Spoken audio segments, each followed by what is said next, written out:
All right. In this video, we're going to talk about chapter 2 of Somayina, the Smart Orphan. We called that in chapter 1 that after Ginika and Monica finished with their discussion, Ginika and Somayina continued with their journey to Udokama Hill. Now, before they got to the hill to meet with Egona, whom was the bone of contention, Egona was already outside her hut receiving some ventilation because the weather was a little bit uncomfortable for her. In this chapter, we see the first page of this chapter explains that the people of Udokama didn't have electricity, even though there was rumors that there was going to be a provision of electricity for them. But then it revealed that even without electricity, they didn't bother because they were rich in trees and shrubs that actually make the environment airy and well ventilated. So you see, the weather wasn't really friendly at that time, so Egona decided to sit outside her hut. While she sat outside her hut, she had with her a bottle of Gordon. A bottle of Gordon, when we say Gordon, we mean alcohol, white dry gin, and also some snuff. So she sipped or gulped from the drink and then kind of ruminate on so many things that had happened in the past and how much opportunities she had lost. After taking from the Gordon that was with her, she also took from the snuff. The chapter talked about her unkempt, bushy hair, meaning that the hair was so rough, wasn't looking neat, wasn't combed. She had some long nails, which she actually used to scoop the snuff into her nose. She also had some kind of dry lips with long legs as she crossed and ruminated.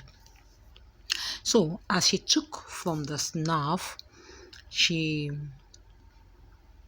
made some sound which showed that, oh, the snuff had actually gone deep into her nose. You know, that kind of tisha. You see here, the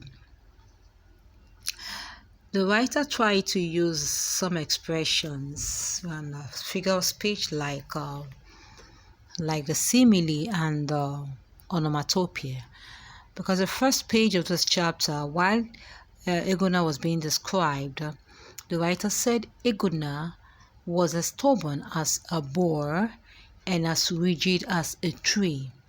So the use of as to compare Egona's stubbornness to the animal boar and the one of rigid to a tree explains a figure of speech we call simile.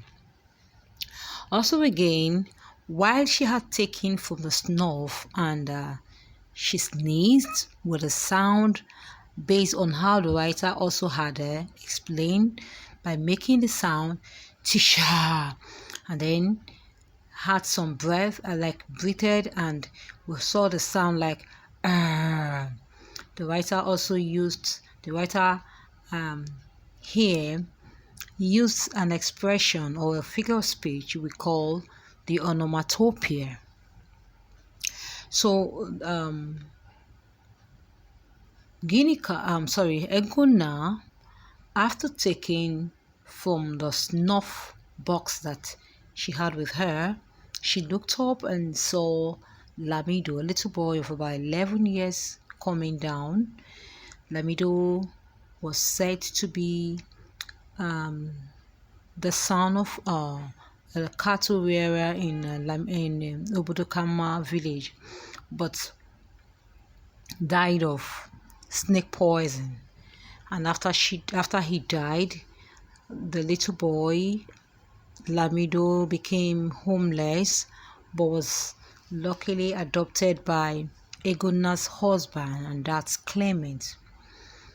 The chapter made us understand that Clement adopted Lamido on the ground that Lamido was homeless, and they also didn't have child or children of their own, so they adopted him.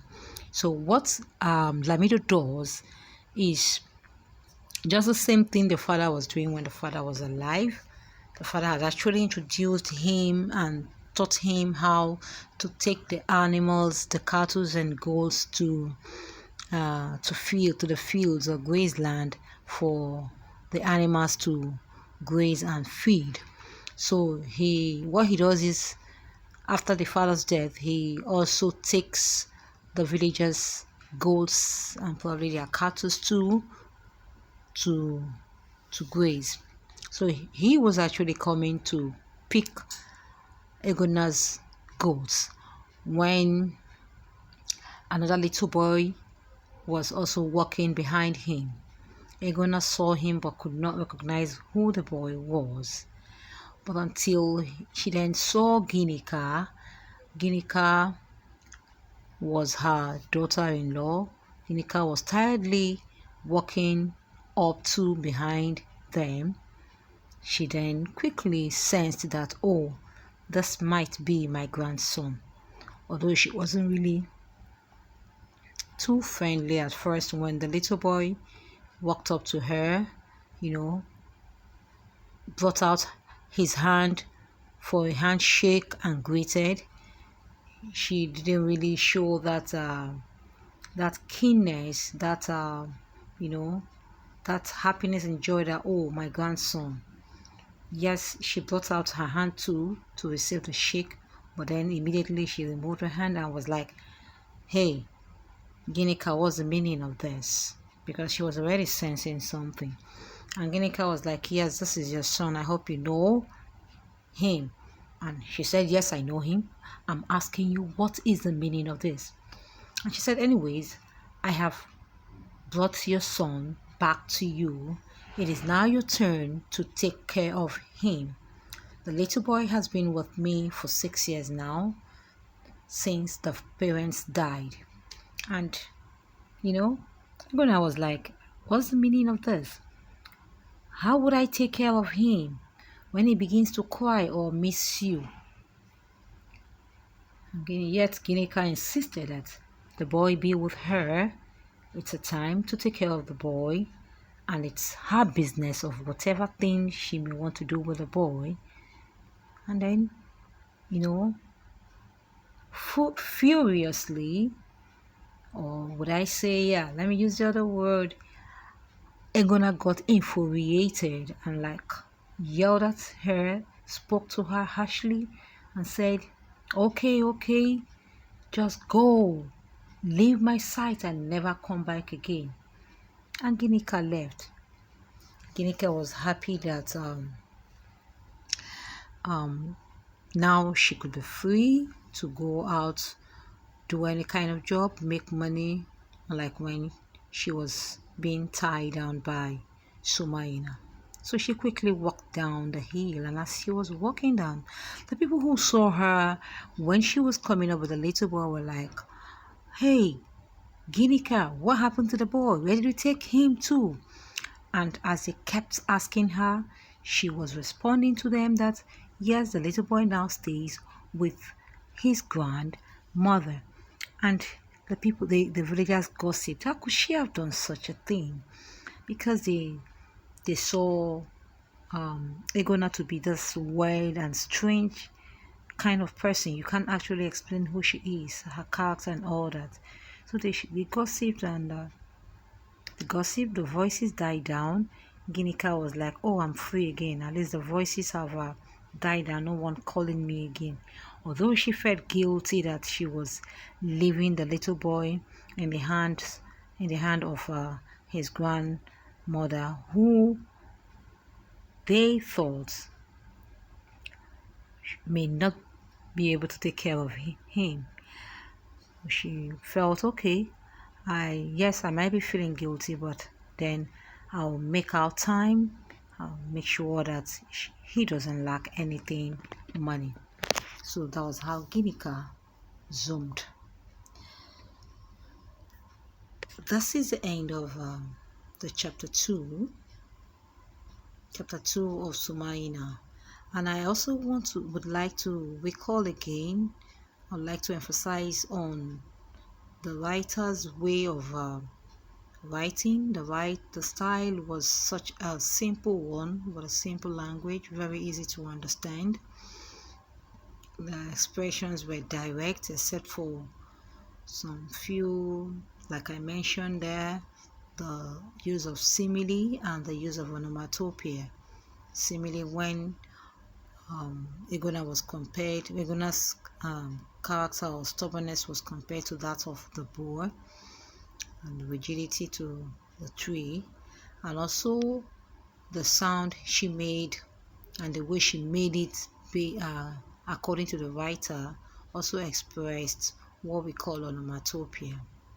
Aside that, the style was a very simple one, easy to understand, with simple vocabulary, words and sentences. So see you in the next, or in my next video, where I would be also talking about chapter 3 of Somayina, the little smart orphan. I just hope you understand this very well. Take your time to replay, and then you understand it better. Thank you for listening. See you in my next video.